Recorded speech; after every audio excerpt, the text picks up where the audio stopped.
హోలీ ఎలా ప్రారంభమైంది? ప్రహ్లాదుడు, హిరణ్యకశిపుడు, హోలిక వీరి కథ ఇది. చాలా కాలం క్రితం హిరణ్యకశిపుడు అనే అసురరాజు ఉండేవాడు.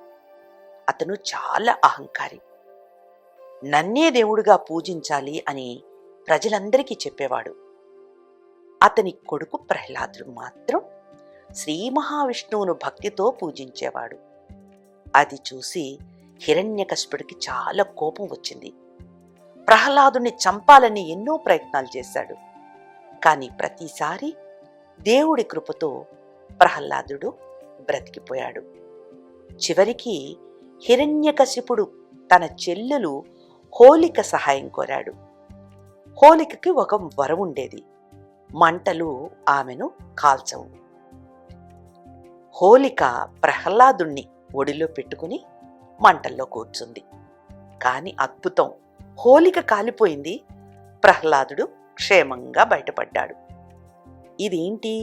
చెడుపై మంచి గెలుస్తుంది అని అన్నమాట. అందుకే ఆ హోలిక దహనానికి గుర్తుగా హోలిక ముందు రోజున హోలికా దహనం చేస్తారు. ఇప్పుడిక హోలీలో రంగులు ఎందుకు చల్లుకుంటారనుకుంటున్నారు? రాధ, కృష్ణుడు. రాధ చర్మం తెల్లగా ఉంటుంది, కృష్ణుడి చర్మం నల్లగా ఉండేది. కృష్ణుడు సరదాగా రాధపై రంగులు చల్లేవాడు. అందుకే రంగులు అంటే ప్రేమ, ఆనందం, అందరూ సమానం అనే భావన అన్నమాట.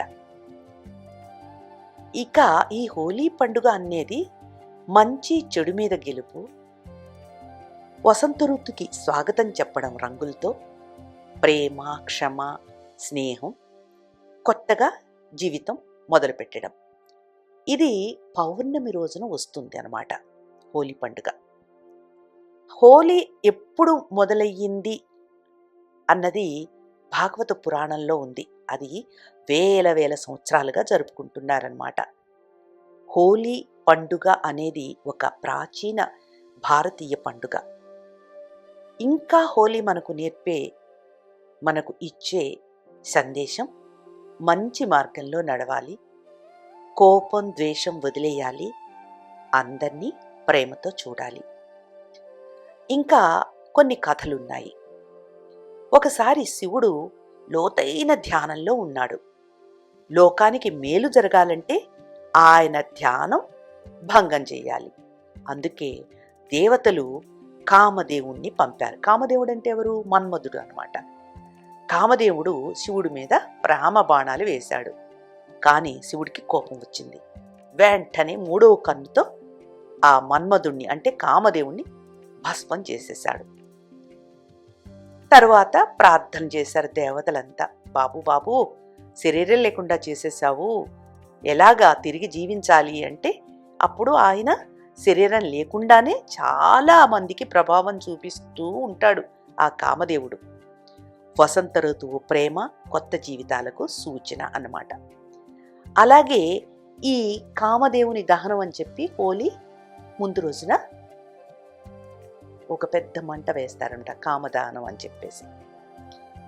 ఇంకొకది ఏమిటంటే ఈ దుండి కథ, చెడుపై పిల్లల గెలుపు. చాలా కాలం క్రితం దుండి అనే రాక్షసు ఉండేది. ఆమె పిల్లల్ని చాలా ఇబ్బంది పెట్టేసేదన్నమాట.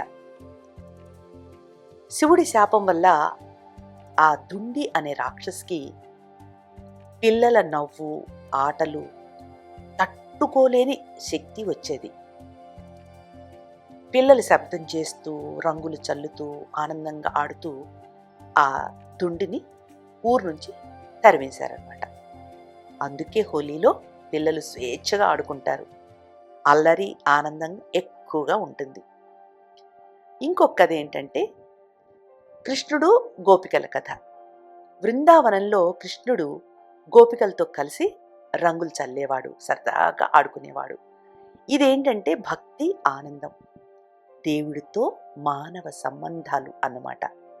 అందుకే బృందావన్, మధురాలో చాలా ప్రత్యేకంగా జరుపుకుంటారు.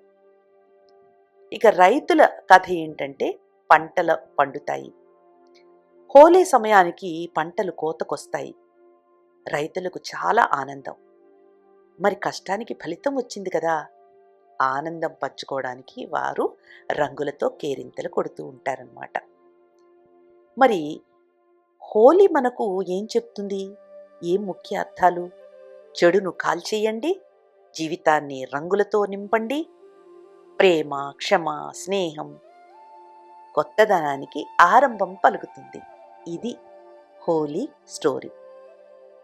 ఈ సంవత్సరం మార్చి 3వ తారీఖు పౌర్ణమి రోజున హోలీ పండుగ వస్తుంది.